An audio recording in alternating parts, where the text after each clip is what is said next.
The question says that use the mirror equation to deduce that an object placed between f and 2f of a concave mirror produces a real image beyond 2f. Now there are four similar given questions, and in each question we have to use the mirror equation to deduce the following statements. So let's continue one by one. So in the first statement we have been given an object placed between f and 2f of a concave mirror produces a real image beyond 2f. So here is a concave mirror and we have to use this mirror equation. We don't need to rely on the mirror on the ray diagram. I have just used the ray diagram for the illustration. So we have to prove that when the object is placed between f and 2f, that is f and 2f, the concave mirror produces a real image beyond 2f. The image will be produced beyond 2f and it will be real. That is, it will be found by the real intersection of light, or in a simple term, it should be found on the left side of the mirror. That is, V should be negative. V, that is the distance from the pole of the mirror to the image, should be negative using the sign convention. So let's begin. I have assumed that the distance between the focus and the object is x. That's making u, that is the object distance from the pole of the mirror, would be equal to f plus x. Now using the sign convention, u can be substituted as minus of f by f plus x. So using this value in the mirror equation, we will get 1 by v, that is the image distance, minus 1 by f plus x equal to minus of 1 by f. Here minus is because the concave mirror, its focal length using sign convention is taken negative. So 1 by v would be equal to minus of 1 by f plus 1 by f plus x. Now using simplifying this, we will get the value of v as f multiplied by f plus x by x minus of f multiplied by f plus x by x. Now in the question it was an object placed between f and af, f and 2f. That is when the object is at f, x would be equal to 0. So using this x equal to 0 in this expression, we will get a value of minus infinity, that is v tend to minus infinity. And when object is at 2f, x will be equal to f.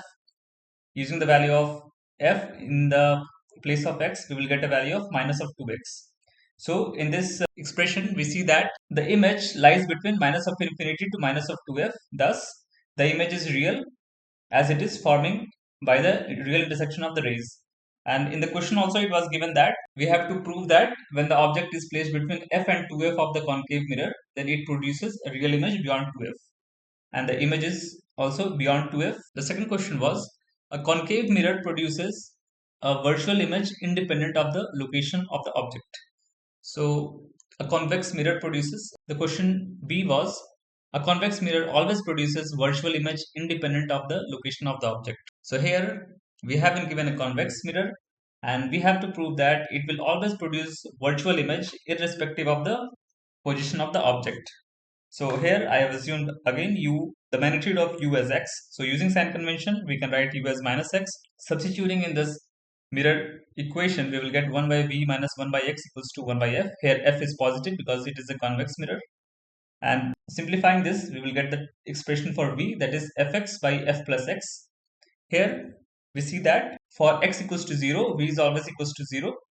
That is wherever the object is placed, that is x equals to 0, the v is always going to be positive. The image is always forming on the other side of the mirror, or the image is always virtual. Since v is positive, it means that v measured from here is always going to be in this side of the mirror, that is in the right side of the mirror.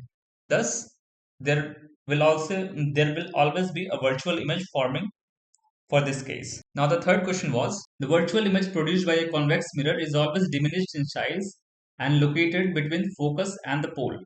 So the question is asking us to comment on the magnification, and it is also asking us to comment on the position of the image that is lying between the pole and the focus. So from the above calculation for v, we see that v is equals to fx by f plus x, and if we divide both the terms, both the numerator and denominator by x, we will get f by x plus 1. So when we increase the value of x over here, then we see that this term is going to be 0. This term will tend towards 0. Thus, the maximum value of v that we can achieve would be v equals to f. That is, if we increase the value of x, then v will approach to f. That is, if we take the image away from the mirror, if we take the object away from the mirror, then the maximum position of the image is going to be at f. That's what the question said. Now we have to comment on the magnification in this case. Now magnification, we know that it is given by minus of v by u. So we will substitute it in the given formula, that is minus of v fx by f plus x into into 1 by u, that is 1 by minus x. So equating this, we will get f by f plus x. Now here we see that as x increases, f by f plus x is always going to be less than 1. That is, the object, that is, the image will always be diminished. And m is always going to be positive, that is, the virtual image will always be erect. Now let's focus towards the last question. Last question said that the object placed between pole and the focus of the concave mirror produces a virtual and enlarged image. Virtual and enlarged image. We have to prove that. So let's assume that the distance between the object and the pole of the mirror is x. Now using sign convention, we can write u as minus of x, and I have substituted it in the mirror equation, 1 by v plus 1 by u equals to 1 by f. So 1 by v minus 1 by x equals to minus of f, because it is a concave mirror.